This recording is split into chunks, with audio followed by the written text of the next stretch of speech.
Lesson 17. Ideals developed by concentration. Through our paltry stir and strife glows the wished ideal, and longing molds in clay what life carves in the marble real. Lowell. We often hear people spoken of as idealists.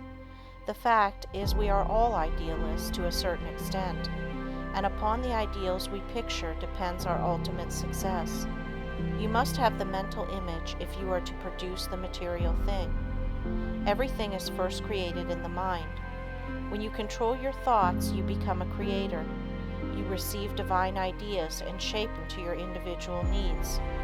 All things of this world are to you just what you think they are. Your happiness and success depend upon your ideals. You are responsible for every condition you go through, either consciously or unconsciously. The next step you take determines the succeeding step.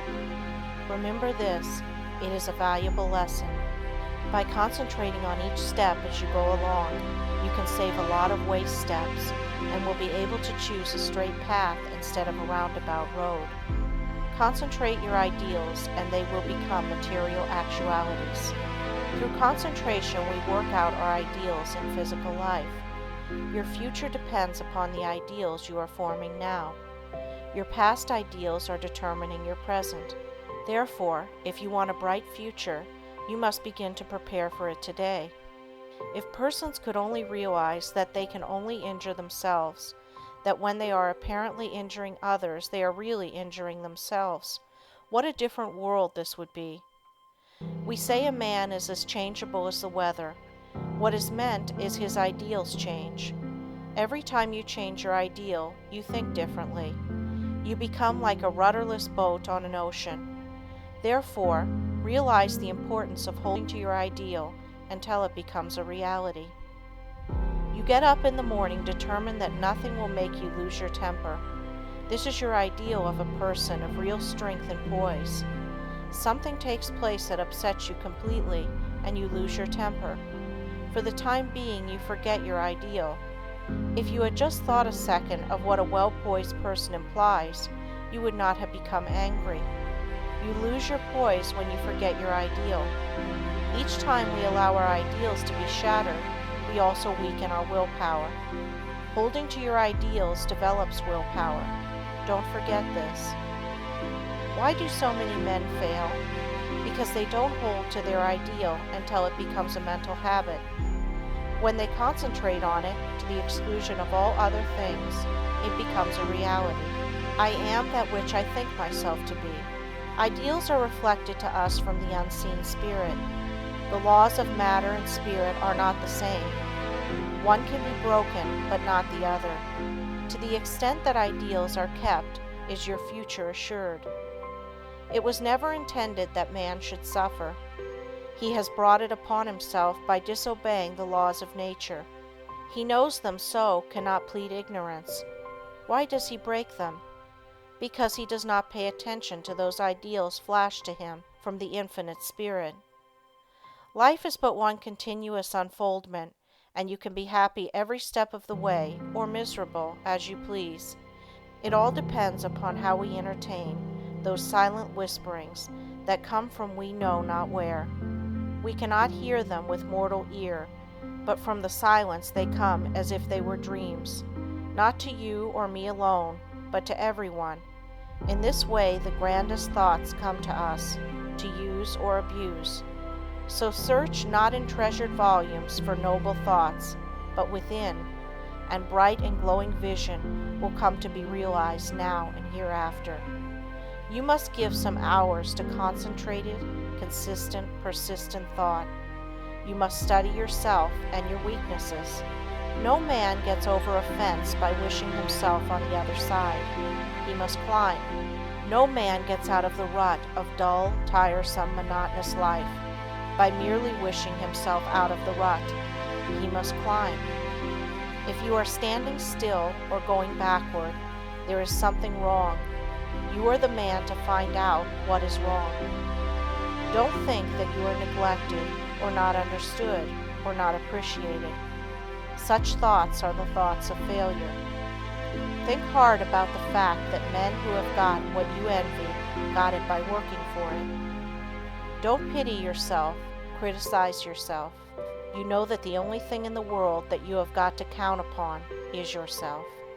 Lesson 18. Mental Control Through Creation. I attended a banquet of inventors recently. Each inventor gave a short talk on something he thought would be accomplished in the future. Many very much needed things were spoken of. One inventor spoke of the possibilities of wireless telephone. Distance, he said, would shortly be annihilated. He thought we would soon be able to talk to the man in the submarine 40 fathoms below the surface and 1,000 miles away.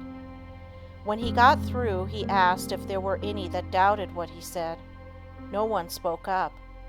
This was not a case of tactful politeness, as inventors like to argue, but a case where no one present really doubted that the inventor's vision would, in the future, materialize. These shrewd men, some real geniuses, all thought we would in time be able to talk to those 1,000 miles away without media.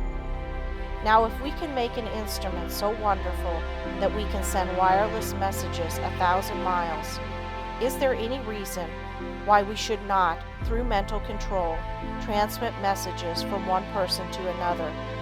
The wireless message should not be as easy to send as the projected thought. The day will come when all business will employ highly developed persons to send out influences.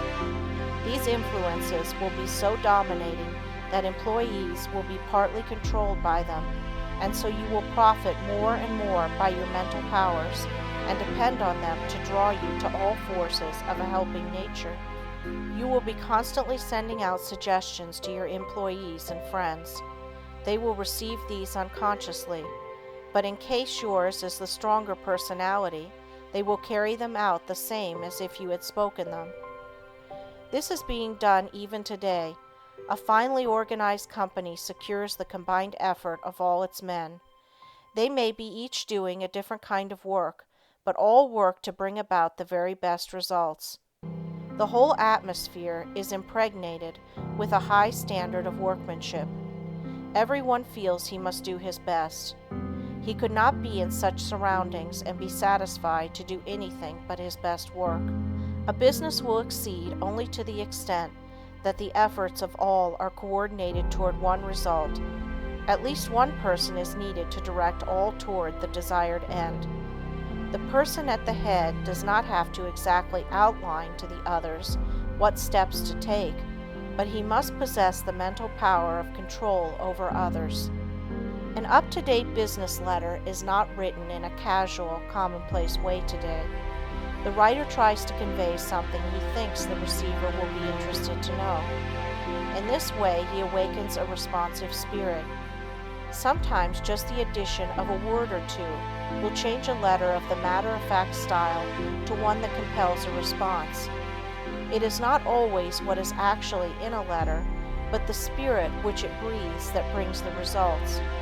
That intangible something that defies analysis is the projected thought of the matter that brings back the harvest that it claims. But we should not always claim success for ourselves only. If you are anxious that some friend or relative should succeed, think of this person as becoming successful. Picture him in the position you would like to see him in. If he has a weakness, desire and command that it be strengthened. Think of his shortcomings, which belong to his negative nature, as being replaced by positive qualities. Take a certain part of the day to send him thoughts of upbuilding nature. You can in this way arouse his mental powers into activity, and once aroused, they will assert themselves and claim their own. We can accomplish a great deal more than many of us are ready to believe by sending to another our direct, positive, and controlling suggestions of leadership, but whether a man is a success or not is greatly determined by the way he acts on the suggestions he receives. We either advance or decline. We never stand still. Every time we accomplish something, it gives us ability to do greater things. The bigger the attempt undertaken, the greater the things accomplished in the future. As a business grows, the head of the business also has to grow. He must advance and be ever the guiding influence. By his power to control, he inspires confidence in those associated with him. Often employees are superior to their employers in some qualities, and, if they had studied, instead of neglected their development, they could have been employers of more commanding influence than those whom they serve. Through your mental power, you can generate in another enthusiasm and the spirit of success, which somehow furnishes an impetus to do something worthwhile. In concentrated mental control, there is a latent power more potent than physical force. The person becomes aware that the attitude of the mind has a power of controlling, directing, and governing other forces. He has been placed in an attitude capable of acquiring that which he desires. All of us, no matter how strong we are affected by the mental forces of our environment. There is no one that can remain neutral to influences. The mind cannot be freed from the forces of a place. If the environment of your place of business is not helpful, it will be harmful. That is why a change of position will often do a person a great deal of good. No person was ever intended to live alone. If you are shut up with only your own thoughts, you suffer from mental starvation. The mind becomes narrow, the mental powers weaken. Living alone often causes some of the milder forms of insanity. If children do not play with those their own age, but associate with only older people, they will take on the actions of the older people. The same is true of older persons if they associate with people younger than they are. They will take on the spirit of youth. If you wish to retain your youth, you need the influences of youth. Like attracts like all over the world. The thought element plays a great part in our lives. Every business must not only command physical effort, but it must also command thought effort. There must be coordination of thought. All employers should aim to secure employees that think along similar lines. They will work in fuller sympathy with each other. They will better understand each other. This enables them to help each other, which would be utterly impossible if they were not in sympathy with each other.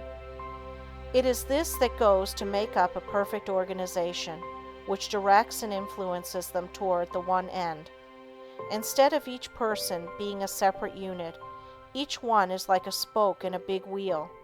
Each member carries his own load, and he would not think of shirking. Anyone working in such an atmosphere could not help turning out his best work. All great leaders must be able to inspire this cooperative spirit. They first secure assistance through their mental control. Then they make their assistants realize the value of mental control. Soon there is a close bond between them. They are working toward a single purpose. They profit by their combined effort. The result is that they accomplish much. If your business is conducted in the right spirit, you can instill your thoughts and your ideas into your employees. Your methods and ideas become theirs. They don't know it, but your mental forces are shaping their work. They are just as certain to produce results as any physical force in nature.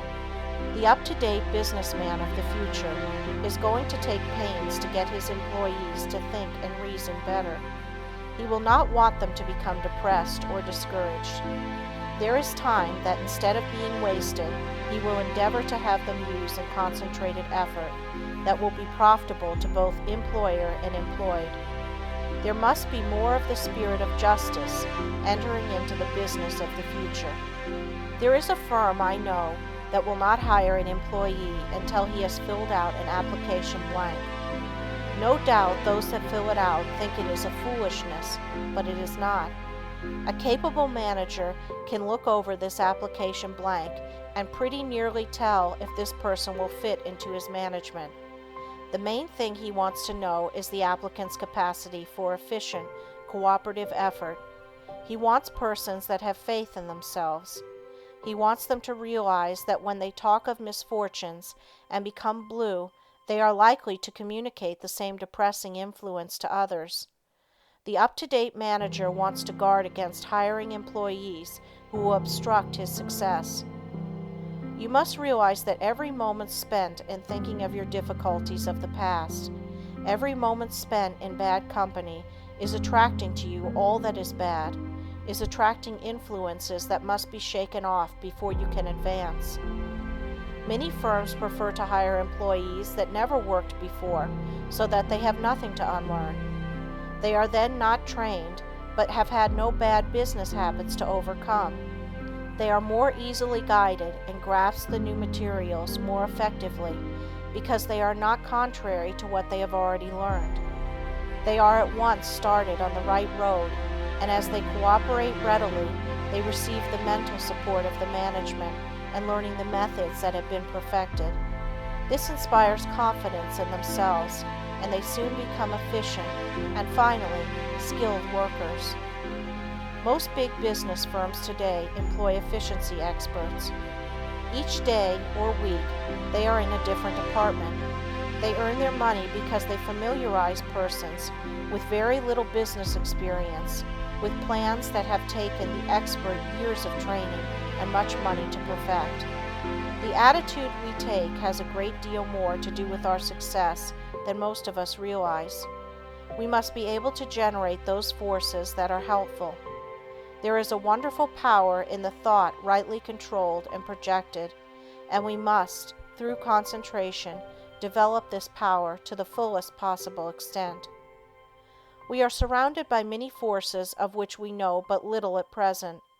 Our knowledge of these is to be wonderfully increased.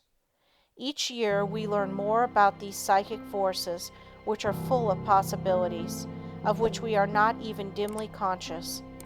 We must believe in mental control, learn more about it, and use it, if we want to command these higher powers and forces which will unquestionably direct the lives of countless future generations. End of Lesson 18.